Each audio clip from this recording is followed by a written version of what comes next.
The Culinary Libertarian Podcast, Episode 9.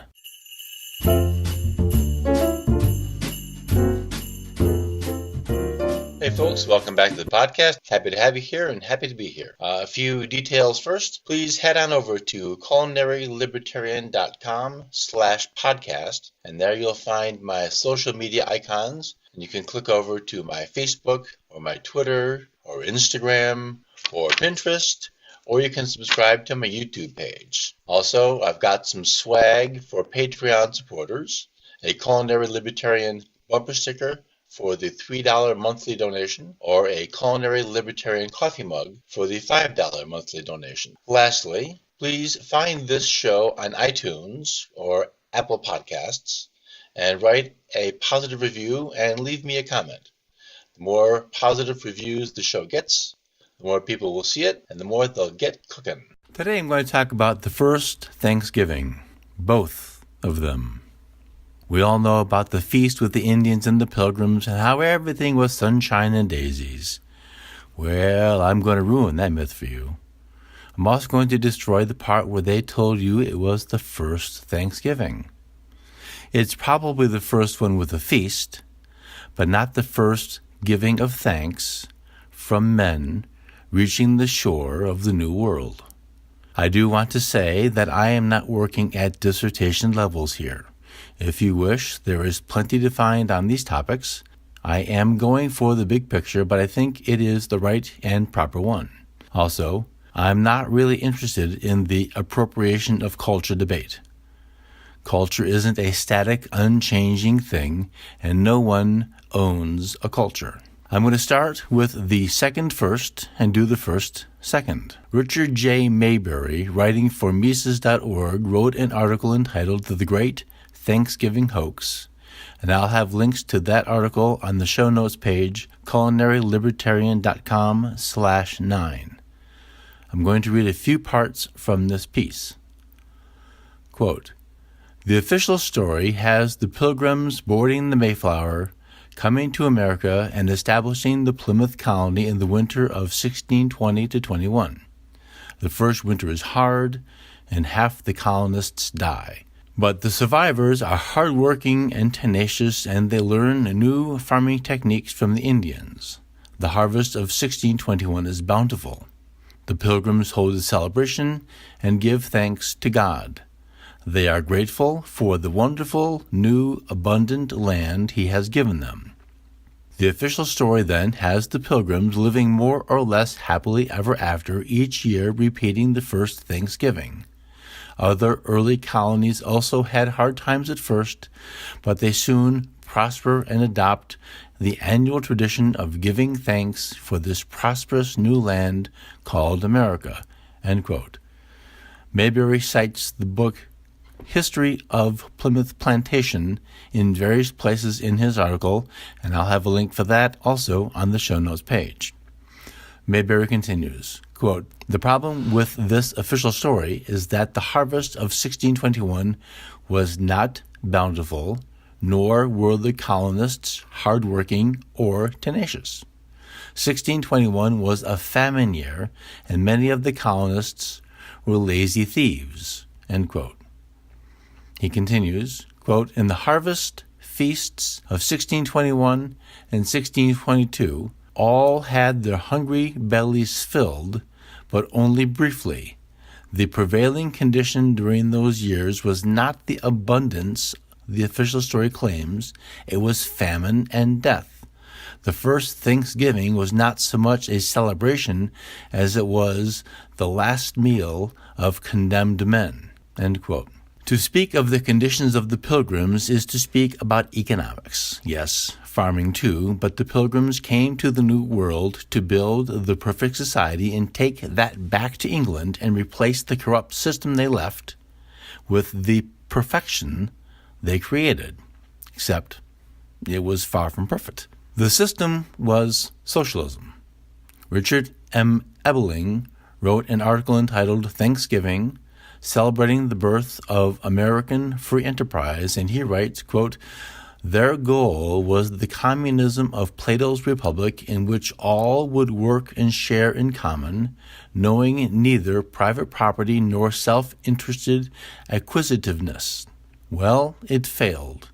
For 2 years, socialism failed. Desperate to survive, they few who remained, they tried private property. Each, as was needed, was given a plot of land to tend. Eat what you grow. The result was the Plymouth colony experienced a great bounty of food. Private ownership meant that there was now a close link between work and reward." End quote. From almost any position, that sounds like a good refutation of Marx and socialism and a shout-out for private property. And as it stands, I suppose it is. Except that's not really the whole of the story either. As I dug, I discovered that the story we just heard has at least one gaping omission. Kevin Carson writes in an article for the Center for a Stateless Society, an article directed at John Stossel, the journalist. In his piece, which I'll link to the show notes page at culinarylibertarian.com/9, Carson writes, in part, quote, "The Plymouth story is sometimes compared to that of agriculture in the last days of the Soviet Union, where most of the food consumed came from private family plots. This parallel is entirely accurate. What the received version of the Plymouth story leaves out, however, is that the role of the collective farm in the little drama is played not by naive Puritan zealots seeking to hold all things in common, but by a private corporation chartered by the English crown." End quote.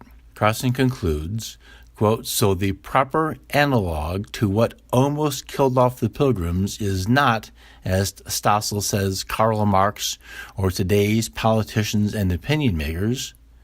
It's the lord of an English manor or a Fortune 500 corporation. The merchant adventurers, like the Fortune 500 companies of today, was a chartered corporation that depended entirely on benefits and legal privileges conferred by the state." End quote. The state, the government, is to blame. Perhaps not entirely, but certainly more than we've been told. On to the first Thanksgiving. My primary source for this information is from the website berkeleyplantation.com. I'm going to go pretty quickly through the narrative to get to the main point. The site is well worth reading. Times were harsh and difficult in the 17th century England. The wool industry was failing. New source and a new place was needed for raw materials. John Woodleaf was selected to captain the good ship Margaret to Virginia to land at Berkeley Hundred. They set sail on September 16, 1619. After a brutal 2.5 months at sea, the ship dropped anchor on December 4, 1619 in the King James River, Virginia, the Berkeley site. From the Berkeley Plantation webpage, quote, "As Clifford Doughty noted in his book, The Great Plantation, the men were rowed ashore, placed their personal luggage on the hard ground, gazed at the woods enclosing them, and listened to the complete silence. Then, at a command from Captain Woodleaf, with which they were profoundly stirred to comply, the homesick men knelt on the dried grass to pray. As instructed by the London Company, Woodleaf prayed, quote, 'We ordain that this day of our ship's arrival at the place assigned for plantation in the land of Virginia shall be yearly and perpetually kept holy as a day of thanksgiving to Almighty God.'" End quote. You see, the Berkeley Company had given a very specific list of 10 instructions to the settlers when they departed England. The very first instruction was, upon landing, that they give a prayer of thanksgiving for their safe voyage and to do so annually and perpetually thereafter. America's first official English-speaking Thanksgiving had just occurred, 1 year and 17 days before the Pilgrims landed in Massachusetts, and almost 2 years before the Pilgrims held a 3-day harvest feast with their Native American friends, which is commonly thought today to be the first Thanksgiving." End quote. I'm sharing this to show that, in the words of Paul Harvey, there is the rest of the story, which too often we seem not to know. The whys and hows are another show. Let's move on to our feast. I am a turkey person. This year I plan to do something a bit different. I have long struggled, as most cooks do, and I can attest that my grandmother did, with overcooked breast meat and barely cooked leg meat. Or the whole bird is incinerated to sawdust and no amount of cranberry sauce or gravy will fix it. You know I'm right. The solution is simple, but it violates the sanctity in the presentation of the whole bird. The solution is break the bird down into at least 3 parts: the breast cage and the 2 leg quarters. Since they do not cook at the same rate, it seems silly to keep them attached. I will brine them. Yes, brining turkey is a must-have, a must-do, and brining is also a very good way to help keep pork and chicken moist. You can find my recipe at culinaryllibertarian.com/turkey. Thanksgiving is kind of a busman's holiday for me. Now, I don't mind, but it drives my wife crazy. I spend far too much time in the kitchen to her pleasure, but I guess that's the busman holiday part. I find there's always something more to make. Last year I made chocolate mousse just because. I did and will make this year my pumpkin cheesecake. I know there are some of you who say, "Oh, I hate cheesecake." I get it. Every person who has said that to my offer has agreed this cheesecake isn't the yucky, crappy one they hate. Yes, it is just that good. Some of our must-haves are my wife's grandmother's dressing. Lots of dressing. And yes, not stuffing, dressing.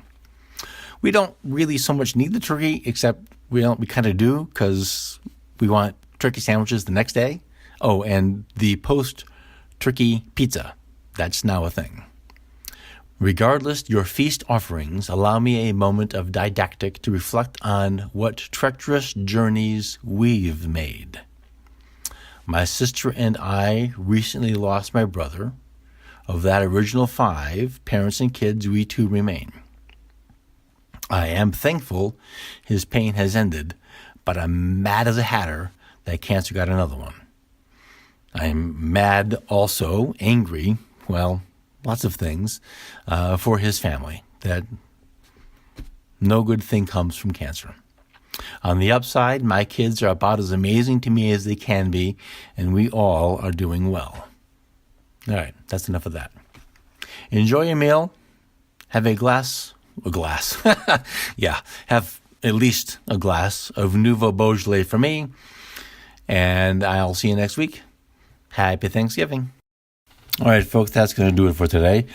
The first 2 parts of that episode were a little stiff. I apologize for that, but I really didn't think I had any other choice than to write everything, including my own narrative, just to make sure I stayed on point and got the right information across. Obviously, the last part with me just talking about Thanksgiving dinner, well, that was unscripted.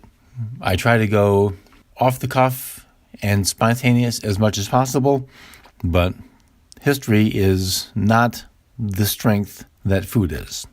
Folks, as I'm recording this, next Friday is Black Friday, and we know that there are lots of sales in the stores, but it's also an excellent opportunity to save online, Two of my affiliates, Bluehost and Liberty Classroom, have their best deals of the year that weekend.